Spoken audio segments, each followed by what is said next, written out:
Fantastic Four First Steps is a film many of us have been waiting for. However, if you've been following Fantastic Four in terms of movies prior to this moment, then you're probably familiar with the fact that it's been a bit of a turbulent past. In fact, some have implied that Fantastic Four is a cursed movie. And so the question is this Fantastic Four First Steps, actually good, and can it break the curse?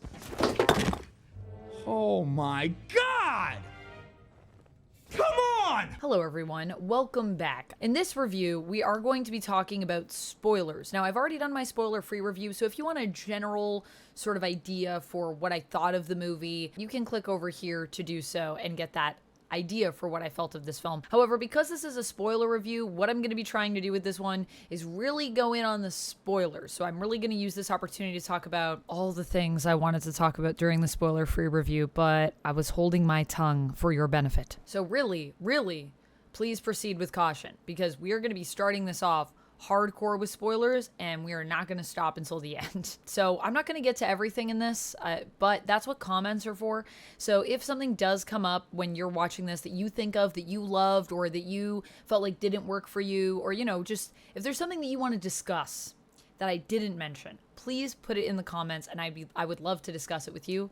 I am very excited to talk about this movie more. So let's get into it. Starting off, I want to talk about this idea of Franklin Richards being the heir to Galactus. We're going to talk more about Galactus as we go through, but I cannot believe what we were doing with Franklin in this, because I never thought we'd go that way in this movie. I had an idea for what this movie was going to be, and they kind of surprised me.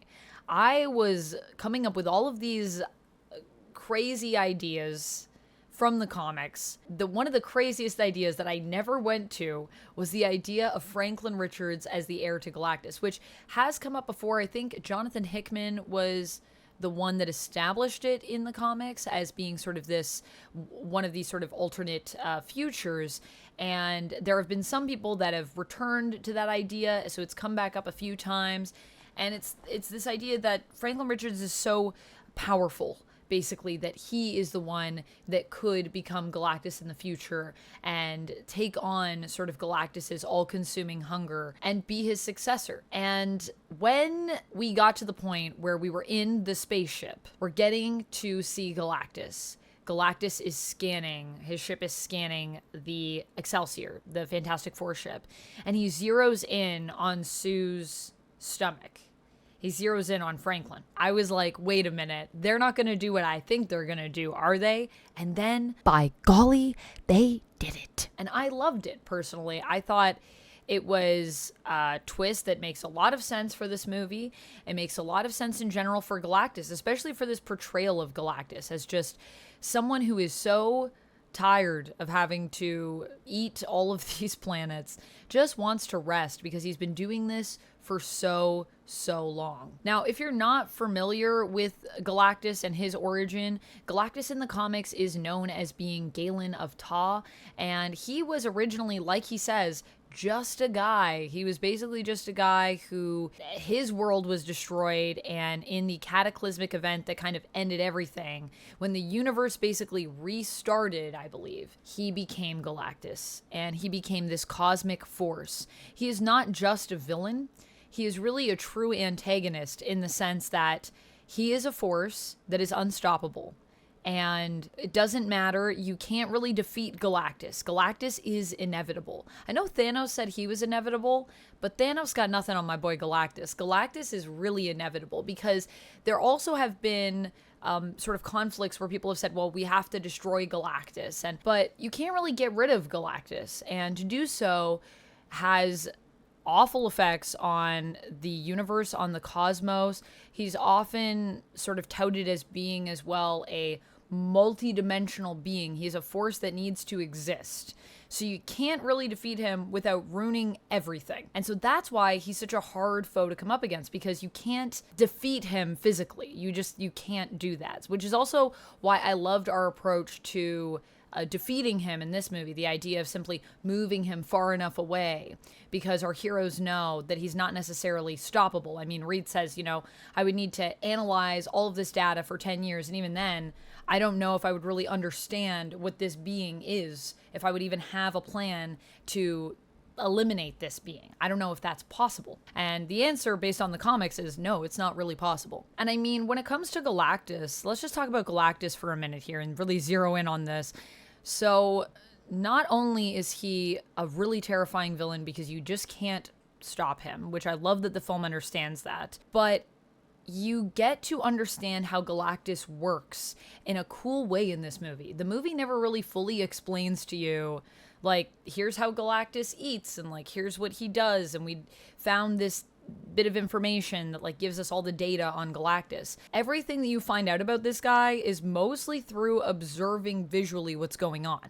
So how does Galactus eat the worlds? Well, you see the tubes on his back, and when we're going through the ship with the Fantastic Four, through Galactus's ship, we see all of the tubes that are leading to him. We see a planet was just destroyed, and we see all of the molten elements of the planet that are basically being funneled into Galactus to feed him.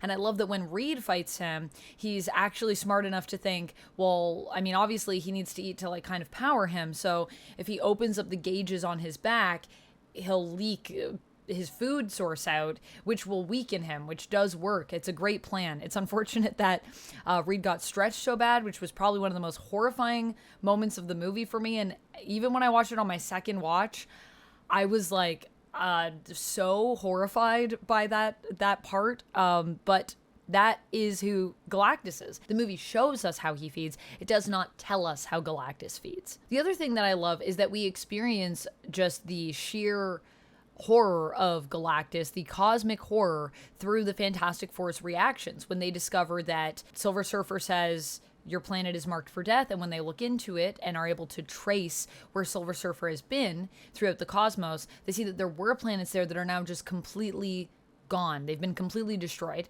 And then it goes from their reaction to discovering that, which they have a huge reaction to actually seeing it happen in front of them when they go to confront Galactus, which is now it's even more of a bigger reaction, to the point that now that they've seen all of that happen, they have to confront the fact that their Earth is marked and they have no idea how to defeat this guy. So the other thing that I love is that the threat of Galactus is not necessarily felt through just what we see Galactus do, what Galactus is capable of, but also through the way our heroes react to such a massive threat. It's clear that they've never come up against something at this scale before. And honestly, Galactus is at a scale that I think most people in the MCU, they would be out of their depth. And we also see, you know, who Galactus is. Galactus is so much more than just a big guy that necessarily wants to eat stuff. There's also stuff going on for him.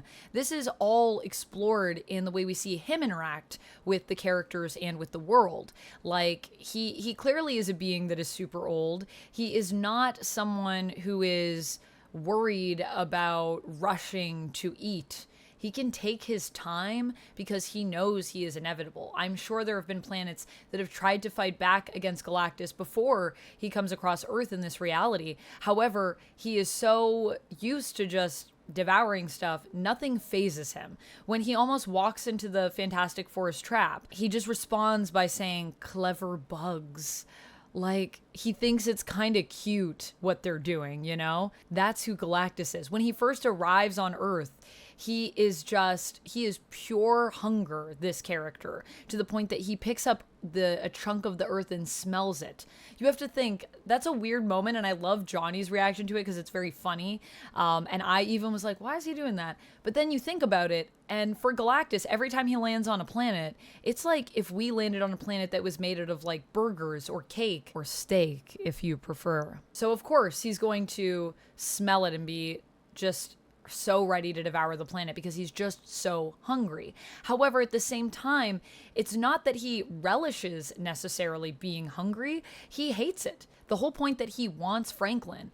I love this point because not only does it make him a villain because he wants Franklin, which obviously feels so evil, but it's also at the same time something that makes him such a sympathetic villain, because you understand that he wants to do this to escape his own fate as a villain, to stop having to devour worlds. He just wants it to be done. He just wants to pass on. He wants to end everything. He wants to die. That's what Galactus wants. And you feel bad for the guy, because this isn't something that necessarily he wanted to become. It's just a thing that he is, and he just is. That's it. As Silver Surfer says, Galactus doesn't want, he feeds. I think that's the direct quote. I could be wrong. That is the concept of who Galactus is. He doesn't desire to do these things. It must be. Love the fact that the heroes have to face up to Earth and admit that this is something they can't solve. And I felt that Earth kind of turning their back on the Fantastic Four in a way, and getting mad at the Fantastic Four for really being honest with them and just saying, Galactus asked a price that was too high. We couldn't deliver on it. He wanted our kid, and we're not going to do that. It felt very real. It does feel like that is where the line in the sand would be drawn, and people start calling them selfish. When really, who wants a hero that's going to, give up a member of their family, especially when it's someone who is so innocent, someone who has literally just come into existence, just been born. That whole element of it, I thought was really well done, because it felt real. And I love how when we come up with the plan, Reed's plan to teleport Earth away from Galactus, one, it's something that we established near the beginning of the movie with Reed working on this teleportation bridge. And then the other thing is that the inspiration for the plan comes from Sue's speech, which I loved Sue's speech, by the way. But also, it just feels so Reed to be inspired by his family, to be kind of overthinking the problem to the fact that he can't come up with a solution, to when he just kind of sits back and listens and is around the people that he loves. That's when he gets the idea for it. I love that Sue was the one who inspired it. It felt so Fantastic Four, that whole plan and the way it comes about. I also love the tension between Sue and Reed in this movie. I said it before, I'll say it again. Sue and Reed just feel like such a real couple to me. And what I really love about them is that we get these moments where they aren't necessarily getting along. We get to see the challenges of their relationship as well as the beautiful moments of their relationship. We get to see why they work together, and we get to see where they butt heads and where they have to negotiate with one another and figure things out because they love one another. They both accept each other for who the other person is unconditionally, but unfortunately that doesn't mean that you get to change who your partner is, right? So what I really love is just this idea of Reed always thinking through the worst possible outcomes. That hurts Sue, but at the same time, that's part of what makes Reed such a great character, such a great person. And so Sue can see the positives in it, but can also see the pain in that and has to experience that. And it just felt so real to me. Like, they clearly both love each other and are inspired by each other so much, but they also see things differently sometimes. And it's about the fact that they can bring together their perspectives that allows them to come up with the best plans, that allows them to be the best team, because it's a team. It's, as Ben says to Johnny, Fantastic Four, we're the Fantastic Four. We're not the Fantastic Three, we're not the Fantastic Two. Sorry, we're not the Fantastic Five, as we saw. Not yet. 4.5. But every member of this team puts in, and that's what makes them work. It's them together that makes Sue and Reed work so well as a couple, and I loved that. I think one of my favorite scenes is actually when Sue just calls Reed out when he kind of admits that he thinks that the plan that Earth has to give Franklin up is a logical plan, even though it's something he would never do, which he says, I would never do that. I would never do that. But it's just the fact that he thought about it that hurts Sue, because the fact that he would even consider it is not the way Sue works. That's not her power. That's not in her mind. And he says, well, that's how I am. That's what I have to do. And she says, you don't have to do it. It is who you are. But did you ever think that sometimes who you are is hurtful to me? And Reed's reaction of, I don't want to hurt you. It's a real argument. It's real, even though it's so sci-fi and superhero. Also, there's so many things that are set up at the beginning of this movie, not just the teleportation bridge, so many things with Johnny. I mean, Johnny basically is on this Rosetta Stone plan from the moment he interacts with the Silver Surfer and he chases her and she speaks to him. in her language. You can tell that from that moment on, he's like, okay, I can use this, and this could be the key to us, taking down these characters, and I have a plan, and I'm going to enact this plan. Reed is off doing his own thing. No one really wants to listen to me right now, but that's fine. I'll work on it myself, and then when I have something solid, I will approach the rest of the team and give that to them. And you can see it actually when he talks with Silver Surfer the second time when they're on Galactus's ship. If you're paying attention, you'll notice that he actually angles his watch when he asks her about what she said and what it means. He angles his watch to get a clear audio recording of her speaking back to him, and he's looking clearly at her to get that recording. So this is all part of a larger plan since the beginning, and I just love that. There's so much nuance with Johnny. I really feel like Joseph Quinn brought a lot to the character that I loved that is also in the comics. It's all in there. Everything that we see here, I feel like, relates back to source material. I talked about this in my spoiler-free review, but to go into it a little bit more now that I can talk about spoilers, the fact that we chose Shalla-Bal for this movie, I thought that was an interesting choice. I wonder why they're doing that. And a lot of people were wondering, is it just for inclusion? Do they just want to have more ladies in the movie? But then once you watch the movie, you understand why Shalla-Bal was chosen.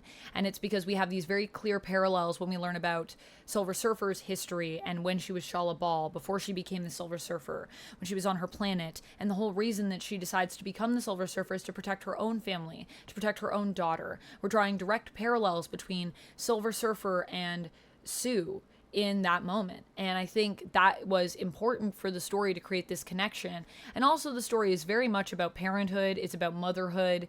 There's a lot of themes there in the story. So that, I think, was really well done, because then I understood, this is why we've got Shalla-Bal. Also, Julia Garner's just amazing, I think, as our Silver Surfer. So that's another good reason, I think, to go in this direction. But it makes sense story-wise. I also feel some people's reaction might be they might not be as familiar maybe with Silver Surfer from the comics, but what I really loved about this Silver Surfer story too is that I felt like there were a lot of mirrors, a lot of parallels to the source material even with this Silver Surfer, because with Shalla-Bal, I think there are some echoes of even Norrin Radd's story in the sense that, he does try to protect his planet. He is protecting his people. He is protecting his loved ones, just like Shalla-Bal is. And the other thing is that, Silver Surfer ultimately kind of turns against Galactus because he falls in love with someone on Earth. He falls in love with Alicia Masters. And in this version of the story, there's an implication of this connection between Shalla-Bal and Johnny. And of course, we're just at the beginning of it. I don't think it's like, we're going to get married tomorrow or anything like that. But you definitely feel that connection between those two characters.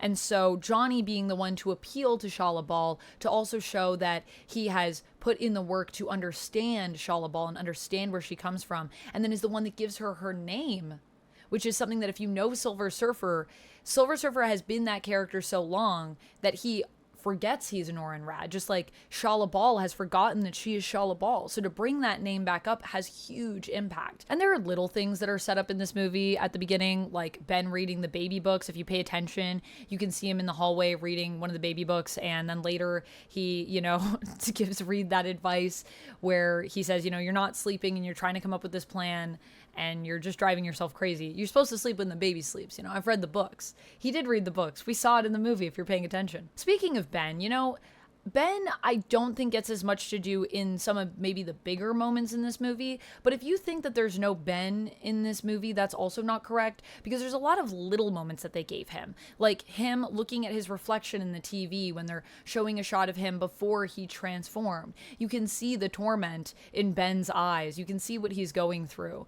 I think the other thing is that it's like these little shots with him. There's him looking and deciding whether or not to go talk to Rachel. There's also a moment when he comes back with the cookies, and the sort of switch between seeing him in battle and seeing him just go full on punch and everything and really just being able to let loose, to him in an everyday environment where everything he does has to be so careful because he is such a strong character.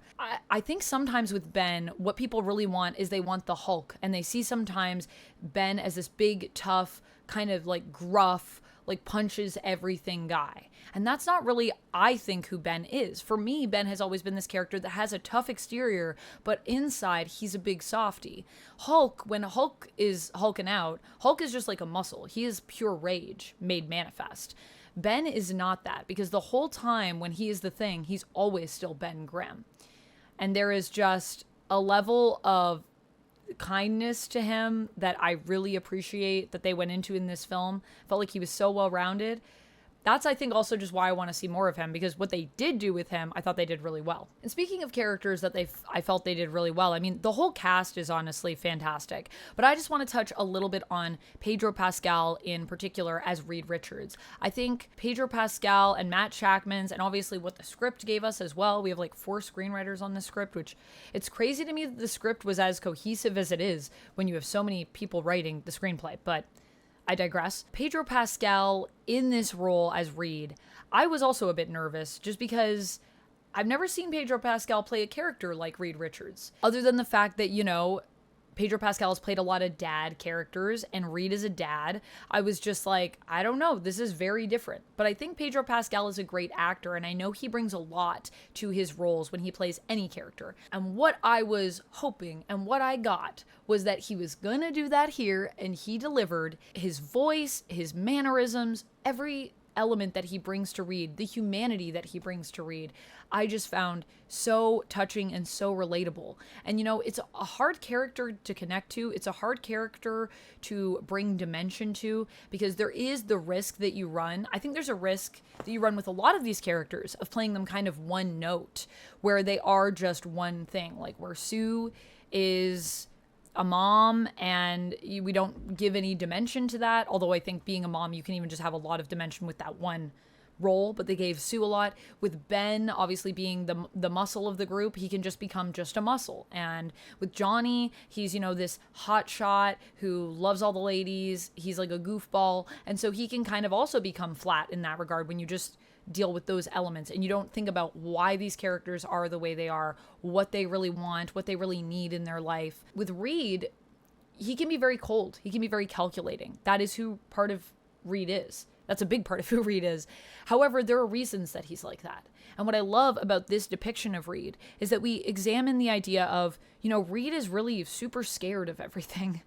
Reed is the way he is because he loves his family so much. He wants to protect them. And to do that, he has to think the terrible thoughts. That's the way that Reed sees it. And that's just also, honestly, the way Reed is.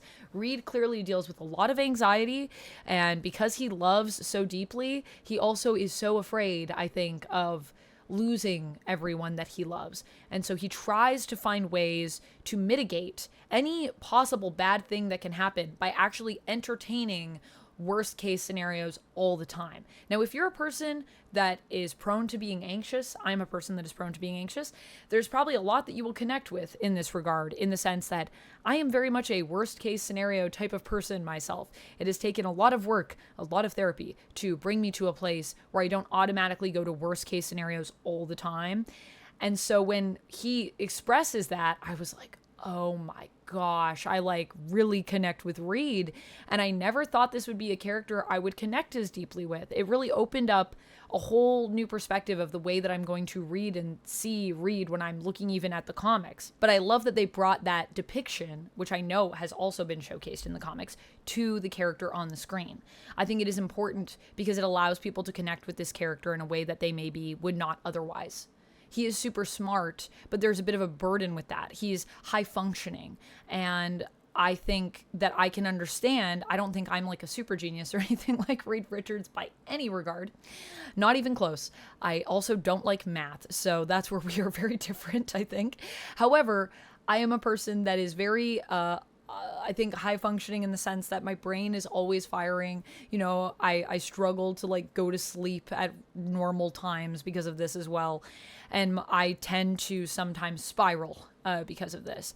And you see all of that in Reed. I thought it was so beautifully showcased. And I just love the fact that they brought in that Reed's mind is working on kind of different wavelengths than other people, which is his challenge, but is also a strength for him as a character as well. He is a character that deals with a lot of guilt. He is a character that deals with a lot of worry. And I think he also worries about, losing the people that he loves because of even his own actions. He blames himself for the accident that transformed everyone, even though no one else blames him for that. Everyone's like, Reed, man, how could you have known? And he's like, I'm the smartest guy. I should have known.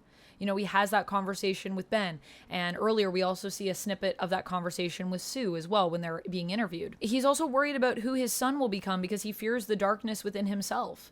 Even though there are a lot of people that see him as a protector and as a light. That is such a real thing. We all fear that darkness within ourselves, I think. And for Reed, it really does exist, and I think it's really good when comics actually choose to explore it. I think that's why the Maker is also such a cool character, which is an evil version of Reed from the Ultimate Universe. It's basically the Ultimate Universe version of Reed who ends up becoming evil because of just who Reed is inherently.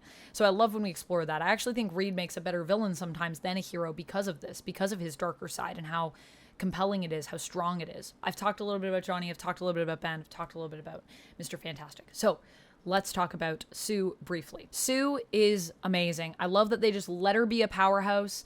If you're familiar with her at all from the comics, then you know that Sue is often touted as being the strongest member of the team, the most powerful member of the team, and that is so true. Her powers are unparalleled. She uses them honestly conservatively. She there's a lot that she could do to mess people up. If she were a villain, run. If Sue becomes Malice, run. That's what I will say. Whether we're using Malice as the dark reflection of Sue or whether she is overtaken by the entity of Malice, run. I love that they just let her be the one to take out Galactus. However, it had a cost. While I was worried that they were going to do that and then people were going to get mad, I did think about it after. And, in order for her to do that, she basically had to die. So it's not like she can just do that all the time. That was, I think, a one-time moment where, Franklin is crying out. And obviously she is just reaching deep within herself to grab every little scrap of energy she can to push Galactus back. So it was a big moment, and I felt that she deserved it. And I also love that there's a lot that Sue gets to do in this. She's not just mother, although she's the ultimate mother, let's be real. But she's also mother kind of to the earth. She's like a world leader. She's also a scientist herself. I love that everyone on the team got to be scientists, that they're all astronauts, and we all were like, hey, they all are bringing something with their brains to the table as well. I think that's great, and I think it makes the most sense for Fantastic Four, honestly. The cool thing about all of the characters here is that we're invested in all of them, right? And when I was talking in my spoiler-free review about how exciting this movie is and how the stakes just keep getting escalated the more we find out about Galactus in the film, the other thing is that the stakes are not just being raised because of Galactus, they're also being raised because these are characters that we care about, that we're invested in, that feel real, that feel lived in. And I think that is a testament to the film as well. It makes the film interesting because you care in a way that I think with some previous superhero projects, I have not cared as much about the characters. I love that this film also ends with a Jack Kirby quote to remind us that, all of these characters have a little bit of Jack Kirby in them and that they have this connection inherently to Kirby as a creator. These characters are human. And that quote reminds us of that. It reminds us of the fact that when it comes to storytelling, when it comes to art, there is an inherent connection to humanity. And that is something that I felt was beautifully reflected in this film in the way that the heroes are depicted. Fantastic Four is a really interesting movie. I felt they really nailed the core of what Fantastic Four is about.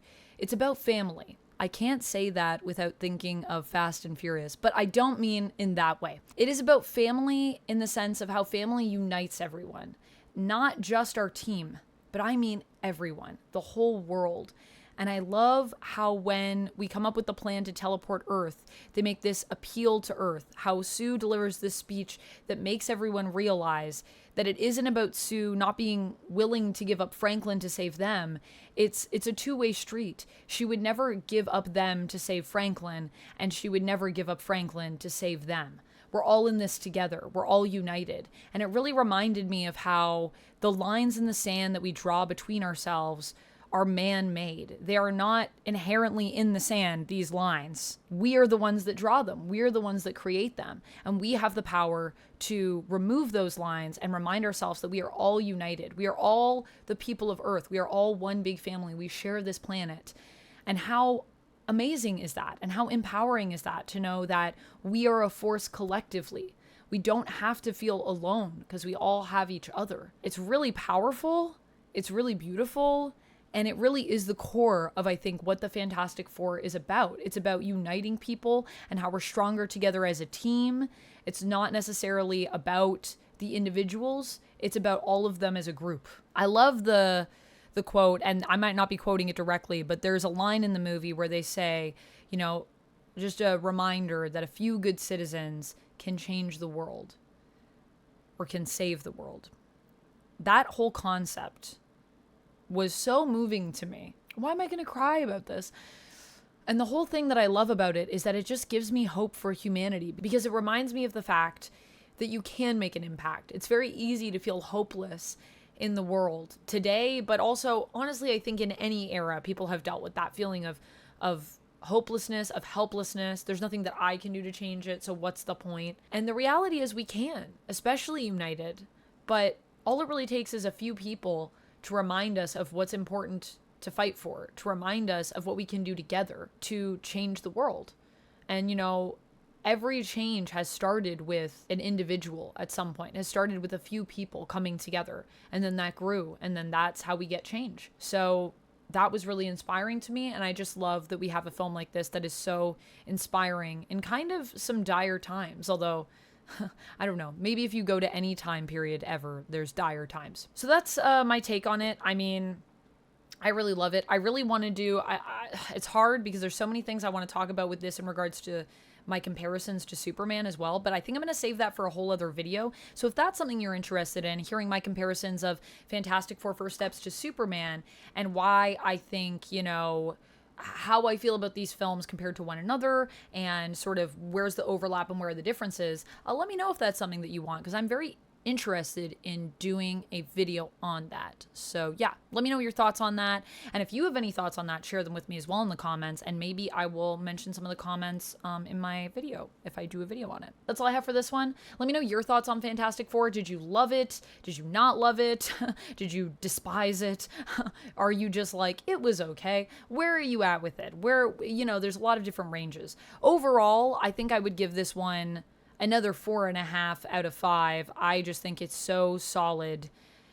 Dang, it's really, really good. And the more I think about it, the more I love it. I'm not sure yet how I feel between like which one is better, DC or Marvel. But if I do that comparison video, maybe we'll talk about that too. Obviously, I think that's personal preference though, to be real with you. I could see arguments for both. And at the end of the day, I feel like both are great. So overall, I would give this movie a 4.5 out of 5. There's not much, I think, to change here, but I definitely think, you know, visually, I talked about this in my spoiler-free review, there are some elements where we could have done a bit better, especially.